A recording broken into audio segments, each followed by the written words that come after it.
एक भाई जिसने 11 साल तक मौत को हराया। आज की कहानी किसी किताब की नहीं है। ये कहानी मेरे अपने घर की है। ये त्याग किसी और ने नहीं, मेरे पापा ने किया था, सिर्फ अपने छोटे भाई के लिए। 11 साल तक हर महीने 80,000 का इंजेक्शन, सिर्फ इसलिए कि उनके भाई की सांसें चलती रहें। आज मेरे चाचा हमारे बीच नहीं है, लेकिन पापा का वो त्याग आज भी जिंदा है। और ये वीडियो मैं अपने चाचा की याद में बना रहा हूँ।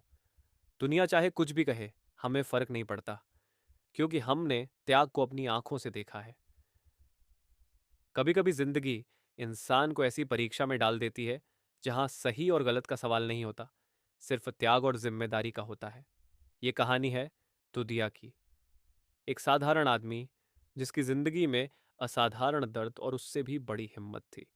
दुधिया के घर में उसकी पत्नी थी, 3 बड़े बच्चे थे, एक बूढ़ी माँ थी और एक छोटा भाई जिसकी दोनों किडनियां जवाब दे चुकी थी।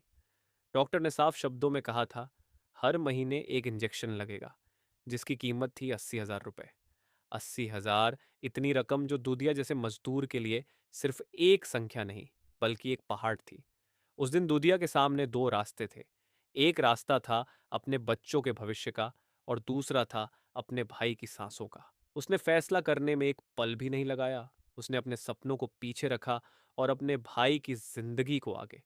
इसके बाद शुरू हुआ संघर्ष, जो एक दिन, एक महीने या एक साल का नहीं था, पूरा 11 साल का था। दुधिया सुबह सूरज निकलने से पहले घर से निकल जाता। दिन में दिहाड़ी मजदूरी करता, ईंट ढोता, सीमेंट उठाता, खेत में काम करता और रात में ट्रकों से सामान उतारता। नींद उसकी जिंदगी से जैसे गायब हो चुकी थी, लेकिन उसके चेहरे पर शिकायत नहीं थी। हर महीने 80,000 रुपए का इंतजाम करना, मानो हर बार एक नई लड़ाई लड़ना। कई बार घर में राशन कम पड़ जाता, कई बार बच्चों की फीस भरने में देर हो जाती, लेकिन इंजेक्शन कभी लेट नहीं हुआ। 11 साल तक हर महीने वो इंजेक्शन लगता रहा। उधर उसके बच्चे बड़े हो रहे थे, तीनों पढ़ाई में तेज थे। उनकी आंखों में भी बड़े सपने थे। वे बड़े शहर के कॉलेज में पढ़ना चाहते थे, लेकिन जब एडमिशन का समय आया तो पैसों की सच्चाई सामने खड़ी थी। बड़े कॉलेज की फीस, हॉस्टल का खर्च, किताबें, यह सब मिलाकर वह रकम बनती थी जो दुधिया के लिए असंभव थी। आखिरकार बच्चों का दाखिला लोकल कॉलेज में कराना पड़ा। बच्चों ने कुछ नहीं कहा, पर उनके सपनों की आवाज दुधिया सुन सकता था। उसकी पत्नी कई बार चुपचाप उसे देखती, पूछना चाहती थी, आप अपने लिए कब जिएंगे? लेकिन वह जानती थी, दुधिया अपने लिए नहीं जी रहा था। वह अपने भाई की हर धड़कन के लिए जी रहा था। घर की बूढ़ी माँ कभी कभी भगवान से सवाल करती, हे प्रभु, एक बेटे की परीक्षा इतनी लंबी क्यों? 11 साल कोई छोटी अवधि नहीं होती। इन 11 सालों में दूधिया बूढ़ा हो गया। उसके बालों में सफेदी आ गई, हाथों की नसें उभर आईं, लेकिन उसके इरादे कमजोर नहीं पड़े। हर इंजेक्शन के साथ वह अपने भाई को एक और महीना देता, एक और मौसम देता, एक और उम्मीद देता। समय बीतता गया। एक दिन डॉक्टर ने फिर बुलाया। हालत गंभीर थी। दुधिया अस्पताल के उस कमरे में खड़ा था जहां मशीनों की आवाजें खामोशी से भी ज्यादा तेज लग रही थीं। उसने अपने भाई का हाथ पकड़ा।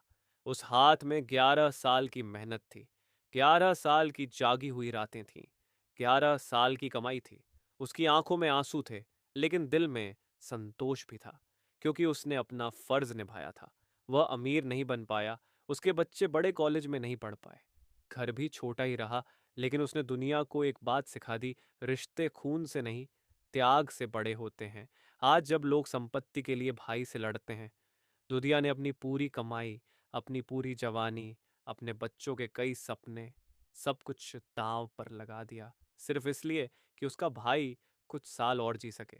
शायद इतिहास में उसका नाम नहीं लिखा जाएगा, कोई अखबार उसकी कहानी नहीं छापेगा, लेकिन भगवान की किताब में उसका त्याग जरूर दर्ज होगा, क्योंकि 11 साल तक हर महीने 80,000 का इंजेक्शन लगवाना सिर्फ पैसे की बात नहीं थी, ये दिल की ताकत थी। और याद रखिए, इस दुनिया में सबसे अमीर वह नहीं जिसके पास सबसे ज्यादा पैसा है, सबसे अमीर वह है जिसका दिल सबसे बड़ा है। अगर आपको लगता है कि आज भी इंसानियत जिंदा है, तो इस कहानी को आगे बढ़ाइए, क्योंकि ऐसे त्याग की कहानियां समाज को मजबूत बनाती हैं। चाचा, आप आज हमारे साथ नहीं हैं, लेकिन आपकी वजह से हमने सीखा है कि भाईचारा सिर्फ रिश्ता नहीं होता, वो जिंदगी से बड़ा होता है।